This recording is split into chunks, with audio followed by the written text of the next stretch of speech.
সূরা। এই সূরাটা কেন নাজিল হয়েছিল, কোন প্রেক্ষাপটে নাজিল হয়েছিল? নাম্বার 2,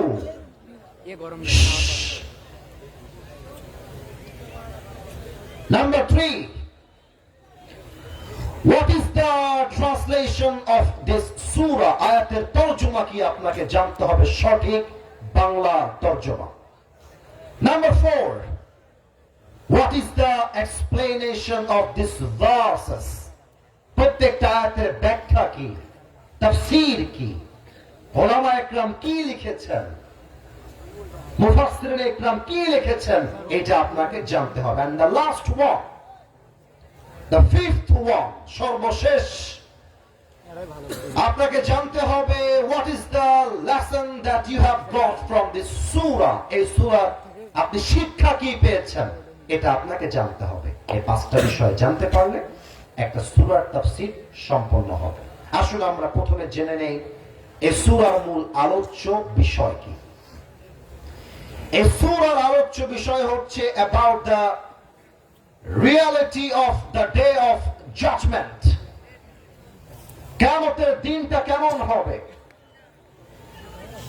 কিয়ামতের দিনটা established হবে কেমন করে, প্রতিষ্ঠিত হবে কেমন করে, কিয়ামতের দিন মানুষগুলো কি করবে, তাদের অবস্থা কেমন হবে, এই পাহাড়, এই পশু, এই প্রাণী, এই নারী, এই পুরুষ কিয়ামতের দিন কি করতে পারে, এটার একটা মারাত্মক ব্যাখ্যা আল্লাহ তাআলা সূরা ইনফিতারে দিয়েছেন। This is the central theme. এটা হচ্ছে সূরা ইনফিতারের আলোচ্য বিষয়। সেকেন্ড, আচ্ছা এটা উঠতেছে, কেউ হাত দেখাবে না, তোমাদের কাজ আমার দিকে চাতক পাখির মতো তাকায় থেকে বসো না। ড্রোন তো দূরের কথা, কিয়ামত হয়ে গেল, চোখ থাকবে আসিফ হুজুরের দিকে, মন থাকবে আসিফ হুজুরের ওয়াজের দিকে। কথা ভুল বললাম না ঠিক বললাম? বলেন আপনারা। আর ড্রোন যারা উড়াচ্ছেন is allowed, no problem, but ড্রোনটা 1 মিনিটের শট নেবেন and close it right now, নামায় ফেলবেন। আজকের ওয়াজ জাস্ট কান দিয়ে শুনবেন, কান দিয়ে বের হয়ে যাবে, এই ওয়াজ আজকের মাহফিলে হবে না।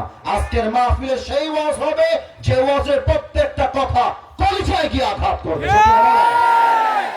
এটা টান দেন, 1 মিনিট সময় দিলাম, নামায় ফেলবেন। এই সূরা শানে নুজুল আমরা জানতে চাই, কোন প্রেক্ষাপটে নাজিল হয়েছে। আল্লাহ রাসূল সাল্লাল্লাহু আলাইহি ওয়াসাল্লাম যখন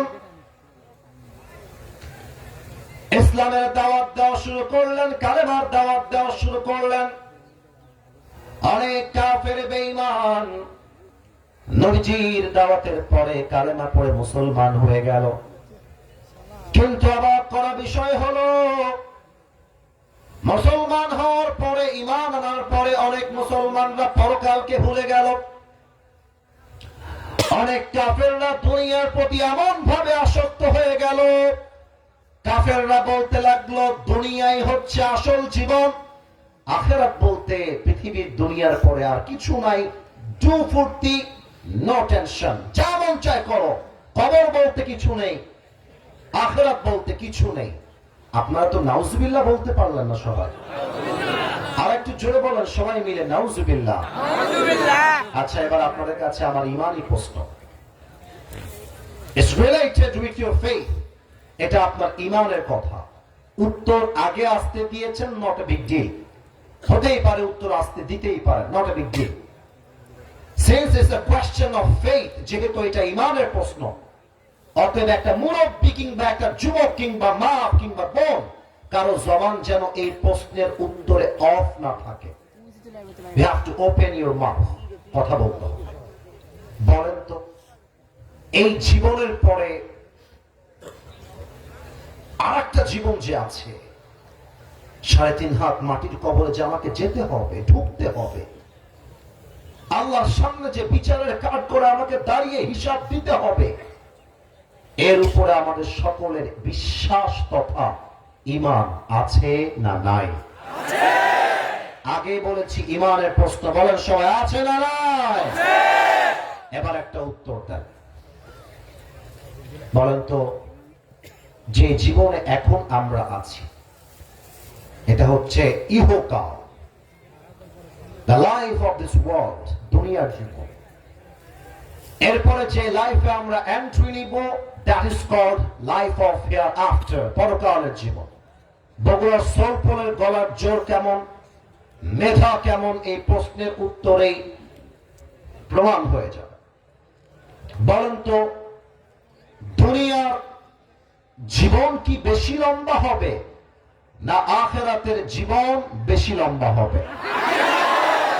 30 নম্বর পারা, 4 নম্বর পৃষ্ঠা, সূরাতুন নাজিআত, সর্বশেষ আয়াত। কান্নাহুম ইয়াওমা ইয়ারাউনাহা লাম ইয়ালবাথু ইল্লা আশিয়াতান আও দুহাহা। কি অবাক করা কথা আল্লাহ বলছে, যে মুরব্বীর বয়স 80 বছর, যে মুরব্বীর বয়স 100 বছর, ওই মুরব্বী যেদিন মারা যাবে, পরকালের জীবনটা যেদিন থেকে শুরু হবে, কিয়ামতের দিন যখন সে দেখে ফেলবে, সে বলবে, আল্লাহ, দুনিয়ার 80 বছরের জীবনটা আজকে আমার কাছে জাস্ট একটা সকাল কিংবা সন্ধ্যার মতো মনে হচ্ছে। আমার কাছে মনে হচ্ছে আমি 100 বছর বেঁচে ছিলাম না, আমি জাস্ট একটা সকাল বেঁচে ছিলাম, আমি কেবলমাত্র একটা সন্ধ্যা বেঁচে ছিলাম। দুনিয়ার জীবনে এতটা লম্বা হবে কিয়ামতের দিবস, এতটা লম্বা হবে পরকালের জীবন। এজন্য আমি আমার একটা মাহফিল বগুড়াতে ছিল, বগুড়া দুপচাচিয়া হয়ে আমি মাহফিলে আসছিলাম। পরকাল যে কত কাছে, মৃত্যু যে কত কাছে আমি নিজের চোখে দেখে এসেছি। সেদিন এটা বলছিলাম, আমি যদি বগুড়ার মাহফিলে এসে থাকি, বগুড়ার মানুষ আমাকে যে পরিমাণ ভালোবেসেছে এটা আমি ভুলতে পারবো না, এত ভালোবাসা। সেই দিন আসার সময় মাহফিল করে গেলাম, যাওয়ার সময় রাস্তার উপরে একটা স্পিড ব্রেকার ছিল, অনেক উঁচা, ইট ওয়াজ ভেরি হাই। ওটা আমি খেয়াল করি নাই, স্পিড ব্রেকারটা খেয়াল করি নাই আমরা। তো গাড়ি চলতেছে 110 কিংবা 120 হবে বা 80 হবে। স্পিড ব্রেকারের কাছে এসেই গাড়িটা ব্রেক মেরেছে, এত জোরে আঘাত খাইছে গাড়িটা যে গাড়িটা উপরে উঠে গেছে। উপরে উঠে গিয়ে যখন উঠে গেছে, আমি পড়ে ফেলেছি লা ইলাহা ইল্লাল্লাহ মুহাম্মাদুর রাসূলুল্লাহ। এর মানে কি? মানে হলো এই যে চাকচিক্যময় জামা, এই যে টুপি, এই যে জুব্বা, জাস্ট আসিফ হুজুরের রুহুটা বের হয়ে যাবে। বগুড়ার গাবতলীর সমস্ত যুবকরা দৌড় দিয়ে এসে মৃত্যুর সাথে সাথে আমার জামাগুলো খুলে সাদা কাফনের কাপড়ে প্যাকেট করে 3.5 হাত মাটির ঘরে শোয়াই দিবে। এটাই হচ্ছে দুনিয়ার জীবনের আসল বাস্তবতা, ঠিক কিনা? রূপেরই গৌরবে সাজিয়াছ সাজ, সোনা দানা কত কি আর রাজকী পোশাক। যেদিন প্রাণ চলে যাবে সবই পড়ে রবে, প্রাণ চলে যাবে সবই পড়ে রবে। গায়ে দেবে মার কিনো থন রে মোনা আমার, কেন বান্ধ দালান ঘর। বগুড়া গাবতলীবাসী, একটা লাইন যদি আপনি সত্যিকার অর্থে মৃত্যুকে বিশ্বাস করেন, পরকালকে ভয় পান, জাস্ট একটা লাইন যদি জেনে থাকেন আমার সাথে বলবেন, একদিন মাটির ভেতরে হবে ঘর রে মোনা আমার, কেন বান্ধ দালান ঘর। ঠিক কিনা বলেন সবাই আপনারা? দেহ তোমার চর্ম চর গলে পচে যাবে, শিরার উপর শিরা গুলি ছিন্ন ভিন্ন হবে, মন্ড মেরু দণ্ড সবই হবে খণ্ড খণ্ড, মন্ড মেরু